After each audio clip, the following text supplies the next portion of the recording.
जो 6 मई ਨੂੰ भाखड़ा कनाल ਦੇ लगभग 3000 ਦੇ ਕਰੀਬ टोटल वायल्स जो है जिस 'ਚ ਰੈਮਡੈਸਿविर ਸਿਫੇਪਰਾਜ਼ੋਨ ਐਂਟੀਬਾਇਓਟਿਕ और बाकी अनलेबल्ड वायल्स जो रिकवर हुई सी, इस दे बेस ते पुलिस ने परचा रजिस्टर करके SIT बनाई। SIT ने काफ़ी 1 महीने तो भी ज़्यादा डिटेल्ड इन्वेस्टिगेशन के बाद केस नू वर्कआउट किया है। इस च बेसिक मोडस ऑपरेंडी यह निकल के आई है कि जो मेन एक्यूज़ड है मोहम्मद शावर तो ये बाकी जो एसोसीएट्स हैगे इन्हों फार्मास्यूटिकल लाइन का एक्सपोजर सी, एक्सपीरियंस सी, लगभग 5 साल का इन्होंने को एक्सपीरियंस सी। तो इसने अपनी मार्केटिंग फर्म का जो है यूटिलाइज करके एंटीबायोटिक वायल्स जो है वो प्रोक्योर की एक कालाम बेस्ड फर्म ते। उन एंटीबायोटिक्स वायल दे इन्होंने लेबल हटाए, लेबल हटा के जो फेक रेमडेसिविर के वायल्स दे इन्होंने जो एक लेबल तैयार किए सी, वो सेम वायल्स के लेबल हटा के रेमडेसिविर के लेबल चिपकाते। बेस्ड ऑन डिमांड इन्होंने ये जो जितनी तैयार की सी वायल्स वो वख-वख थां ते अपने कॉन्टैक्ट्स नाल, अपने सोर्सिस नाल संपर्क करके दिल्ली, हरियाणा, पंजाब ते बाकी थां इन्होंने बेची है। कितने दोषी फड़े ते रिकवरी की कुछ होया? इस केस 6 दोषी रोपड़ पुलिस वालों 6 एक्यूज जो है फड़े गए हैं। मोहम्मद शावर, शाह नाजर, शाह आलम, अरशद खान, मोहम्मद अरशद और एक हरियाणा का रेजिडेंट है प्रदीप सिरोह। इस रिकवरी लगभग 2 करोड़ टोटल रिकवरी हुई है। इस 6 एक्यूज थे और 2 लैपटॉप रिकवर हुए है, 4 गड्डियाँ इन्हों की रिकवर हुई है जो इन्होंने इस चीज़ के ट्रांसपोर्टेशन से कैरेज से यूज़ की। सर इन्होंने तो होर भी रिकवरी होने के चांस है, होर भी तुहानूं लगदा भी बहुत बड़े स्केल ते इन्होंने सप्लाई की है? नहीं, असी केस जो वर्कआउट किया है उस यही गल सामने आई है कि इन्होंने लगभग 10,000 के करीब वायल्स जो है एंटीबायोटिक वायल्स जो है अरेंज की सी और उस दे अकॉर्डिंगली इन्होंने प्लान आउट करके, चूँकि सैकेंड वेव पीक टाइम सीगा मार्च अप्रैल के बाद, अप्रैल और मई, तो इन्होंने काफ़ी डिमांड होने करके रेमडेसिविर दी फेक वायल्स बना ली और इसनों आगे फर्दर सेल करता। सर जो नकली जो इंजैक्शन बेच के इन्होंने 2 करोड़ रुपये इकट्ठा किया, कि मैडिकल स्टोर अस्पताल में सप्लाई किया, ये भी पता चलिया कुछ? नहीं, इनीशियली इन्वेस्टिगेशन तो यही आया है जो इन्होंने फार्मास्यूटिकल लाइन के जो कॉन्टैक्ट सीगे हरियाणा बेस्ड, दिल्ली बेस्ड, उन्होंने ही डायरैक्टली इन्होंने सेल करता। पंजाब में भी सेल हो? एपरेंटली उन्होंने 2-3 कॉन्टैक्ट्स के थ्रू ही काम किया है। उन्होंने फर्दर आगे कितने कितने दिता है ये it's a matter of investigation और as of now it's difficult to ascertain क्योंकि इंडिविजुअली वो वायल्स कितने कितने गई क्योंकि पीक टाइम से अप्रैल ते मई ते वो चीज़ यूटिलाइज हुई है। सर इतने जो इंजैक्शन सुट्टे गए उसका कारण दसिया भी इन्होंने क्यों इतने सुट्टे? ये अप्रैल के महीने च काफ़ी इस सीरीयसनैस देखते हुए हरियाणा पुलिस ने, दिल्ली पुलिस ने काफ़ी वर्कआउट किया सी, उससे काफ़ी एक्शन होने करके ये भी पैनिक कर गए। तो ये पैनिक रिएक्शन करके तो डर के मारे कि ये भी फड़े जाएंगे, इन्होंने सोचा कि जो इन्होंने को रेजिडुअल हुण भी जो बनी हुई वायल्स है, जो बाकी समान पड़े हैगा उन्होंने डिस्पोज ऑफ किया जाए। तो उस करके डर के मारे इन्होंने 5 मई को जिस दिन रिकवरी हुई और परचा होया उससे एक दिन पहला इन्होंने 5 मई को उत्थे जाके डिस्पोज ऑफ किया। सर इंजैक्शन कितने किसी मरीज को लगे हो या किसी को कोई प्रॉब्लम आई हो कोई इस तरह की सामने आई है? As of now it is difficult to say कि ये यूटिलाइज होए या कितने एंड यूजर का की रिस्पॉन्स होया उहदा की, इट्स डिफिकल्ट टू से। बट ये आप मान सकते हैं कि चूँकि रेमडेसिविर की थां ते एंटीबायोटिक सी तो उसका जो डिजायर्ड रिस्पॉन्स या डिजायर्ड एक आउटकम होना चाहिए सी वो नहीं, एक नैगेटिव आउटकम ही होया। कितने दोषी नामजद किए सर, कितने दोषी फरार है?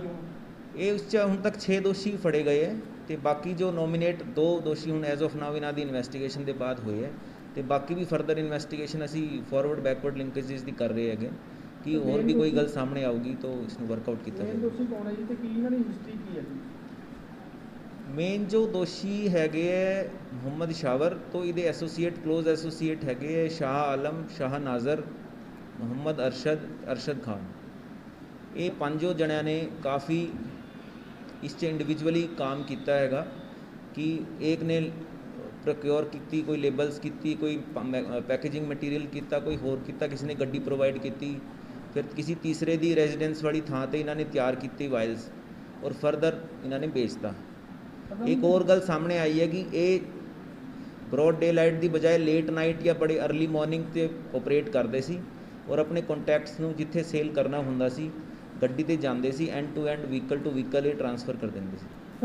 ਇਹ ਮੈਟਰ ਆਫ ਇਨਵੈਸਟੀਗੇਸ਼ਨ ਇਸ ਤਰ੍ਹਾਂ ਹੋਇਆ ਕਿ ਜੋ ਮਾਰਕੀਟਿੰਗ ਫਰਮ ਦਾ ਐਡਰੈਸ ਸੀਗਾ, ਜੋ ਸੈਫੇਪੈਰਾਜ਼ੋਨ ਵਾਇਲ 'ਤੇ ਐਡਰੈਸ ਸੀਗਾ ਮਾਰਕੀਟਿੰਗ ਫਰਮ ਦਾ ਨੋਟਵਿਨ ਫਾਰਮਾਸਿਊਟੀਕਲਸ, ਇਹ ਮਲੋਏ ਦੀ ਰਜਿਸਟਰਡ ਸੀਗੀ, ਚੰਡੀਗੜ੍ਹ ਮਲੋਏ ਦੀ। ਇਸ ਬੇਸ 'ਤੇ ਪੁਲਿਸ ਨੇ ਉੱਥੇ ਰੇਡ ਕੀਤੀ, ਉਹਦੇ ਓਨਰ 'ਤੇ ਚੈੱਕ ਕੀਤਾ ਤਾਂ ਇਹ ਗੱਲ ਸਾਹਮਣੇ ਆਈ ਕਿ ਮੁਹੰਮਦ ਸ਼ਾਵਰ ਨਾਮ ਦੇ ਬੰਦੇ ਨੇ 10 ਮਹੀਨਾ ਪਹਿਲਾਂ ਹੀ ਇੱਥੇ ਸ਼ੁਰੂ ਕੀਤਾ ਹੈਗਾ ਕੰਮ, ਔਰ ਰੀਸੈਂਟਲੀ ਇਹਨੇ ਰਜਿਸਟਰ ਚੰਡੀਗੜ੍ਹ ਆਪਣੇ ਡਰੱਗ ਕੰਟਰੋਲ ਅਥਾਰਟੀਜ਼ ਨਾਲ ਕਰਾਇਆ ਸੀ। ਉਸ ਦੇ ਬੇਸ 'ਤੇ ਫਰਦਰ ਕਾਲਮ ਵਾਲੀ ਫਰਮ 'ਤੇ ਵੀ ਚੈੱਕ ਕੀਤਾ ਗਿਆ ਡਰੱਗ ਅਥਾਰਟੀਜ਼ ਹਿਮਾਚਲ ਦੀ ਉਹਨਾਂ ਦੇ ਨਾਲ, ਤਾਂ ਉਸ 'ਚ ਇਹ ਗੱਲ ਕਲੀਅਰ ਹੋਈ ਕਿ ਇਹ ਜੋ ਸ਼ਾਵਰ ਜੋ ਹੈ ਉੱਥੇ ਵੀ ਆਪਰੇਟ ਕਰਦਾ ਰਿਹਾ ਕਾਲਮ 'ਤੇ ਐਂਟੀਬਾਇਓਟਿਕਸ ਫੀਲਡ 'ਤੇ ਹੀ। ਉਸ ਚੀਜ਼ 'ਤੇ ਜ਼ੀਰੋ ਇਨ ਹੋ ਗਿਆ ਕਿ ਇਹ ਬੰਦਾ ਇਨਵੋਲਡ ਹੈਗਾ। ਅਤੇ ਫਰਦਰ ਜੋ ਬਾਕੀ ਐਸੋਸੀਏਟ ਉਹਨਾਂ ਦੇ ਜੋ ਰੈਜ਼ੀਡੈਂਸੀਜ਼ ਆਸ-ਪਾਸ ਦੇ ਬੰਦਿਆਂ ਦੀ ਪੁੱਛਗਿੱਛ ਕੀਤੀ ਤਾਂ ਇਹ ਬੰਦੇ ਫਿਗਰ ਹੋਏ। ਸਰ ਰੋਪੜ ਪੁਲਿਸ ਨੇ ਇੰਨੀ ਵੱਡੀ ਰਿਕਵਰੀ ਜਿਹੜੀ ਹੈਗੀ ਬੜੀ ਬਹੁਤ ਵੱਡੀ ਕਾਮਯਾਬੀ ਹਾਸਲ ਕੀਤੀ ਚਮਕੌਰ ਸਾਹਿਬ ਪੁਲਿਸ ਨੇ ਤੁਹਾਡੀ ਅਗਵਾਈ ਦੇ ਵਿੱਚ, ਕੀ ਕਹਿਣਾ ਚਾਹੁੰਦੇ ਹੋ? ਮੈਨੂੰ ਲੱਗਦਾ ਪਹਿਲੀ ਰਿਕਵਰੀ ਰੋਪੜ ਪੁਲਿਸ ਦੀ ਇੰਨੀ ਵੱਡੀ ਹੈਗੀ। ਦੇਖੋ ਇਹ ਟੀਮ ਵਰਕ ਦਾ ਹੀ ਇੱਕ ਪ੍ਰੂਫ ਹੈਗਾ ਕਿ SP rank officer IPS officer Ankur Gupta ji ਨੇ, DSP Chamkaur Sahib, CIA staff ਨੇ, ਇੰਚਾਰਜ CIA ਨੇ, SHO ਚਮਕੌਰ ਸਾਹਿਬ ਨੇ ਕਾਫੀ ਮੈਟੀਕੂਲਸਲੀ ਕੰਮ ਕੀਤਾ, ਦਿਨ ਰਾਤ ਇਸ 'ਚ ਮਿਹਨਤ ਕੀਤੀ, ਇੰਡੀਵਿਜੂਅਲੀ ਇਕੱਲੇ ਲਿੰਕ ਇਸ ਦੇ ਵਰਕਆਊਟ ਕੀਤੇ ਅਤੇ ਅਲਟੀਮੇਟਲੀ 1 ਮਹੀਨੇ ਲਗਭਗ 5 ਹਫ਼ਤੇ ਦੀ ਡਿਟੇਲਡ ਇਨਵੈਸਟੀਗੇਸ਼ਨ ਦੇ ਬਾਅਦ ਸਾਰੇ ਅਕਿਊਜ਼ ਜੋ ਹੈ ਐਪਰੀਹੈਂਡ ਕੀਤੇ ਹੈ।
ਕੀਤਾ ਸੀ ਨਕਲੀ रेमडेसिविर का काम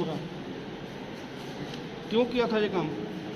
ऑर्डर डाला था जी एक्सवन में, नहीं मिल पाया, फिर उसके पार्टियों का प्रेशर था तो इसलिए। अच्छा, कहाँ कहाँ बेचे जी?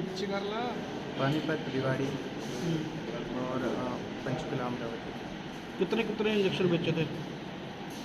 टोटली लगभग 10 से 12 हज़ार। अच्छा, तो कितने पैसे से अभी तक कमा चुके हैं? 5 करोड़ हो गए। अच्छा, तो आपको ये नहीं लगता भी आप लोगों की सेहत के साथ खिलवाड़ कर रहे थे पैसे कमाने के, जब लोग मुसीबत में थे? सर मैंने एंटीबायोटिक यूज़ किया था, इंजेक्शन जो था एंटीबायोटिक यूज़ किया था, उसकी मुझे नॉलेज थी, जिससे किसी की हेल्थ को प्रॉब्लम नहीं हो सकती थी किसी कारण की। अच्छा, उससे रिजल्ट भी पॉजिटिव आया था और पहले मैंने ट्रायल किया था 100 इंजेक्शन से, उसके बाद ही मैंने आगे प्रोसीजर को प्रोसीड किया। पर धोखा तो किया आपने, आर्थिक तौर के तो लोगों को लूटा ना, जो 200 वाली दवाई आपने 4,000, 5,000, 30,000 में बेची। बिल्कुल सर। कितने कितने लोग अभी और इसमें आपके साथ हैं जो काम? यही है सर, और यही है मेरे पानीपत, रेवाड़ी, हरियाणा और पंचकुला। यहाँ पर क्यों फेंक के गए थे वे रोपड़ में? तो दोस्तों ने फेंका है घर से ना, डर के कारण।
the SIT did commendable job, and we have cracked this case and recovered total 2 crore rupees, laptop, 4 cars. 3 accused are from UP, 2 are from Mohali and 1 is from Haryana.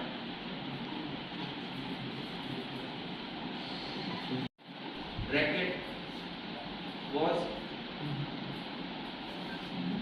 to procure peak जो Covid की सी अप्रैल मई के उस time पे इन्होंने उनकी demand remdesivir की साढ़े खाई की ज़्यादा थी, इन्होंने हरियाणा इस तरह की डिमांड थी उन्होंने फुलफिल किया और फेक रेमडेसिविर सप्लाई की थी।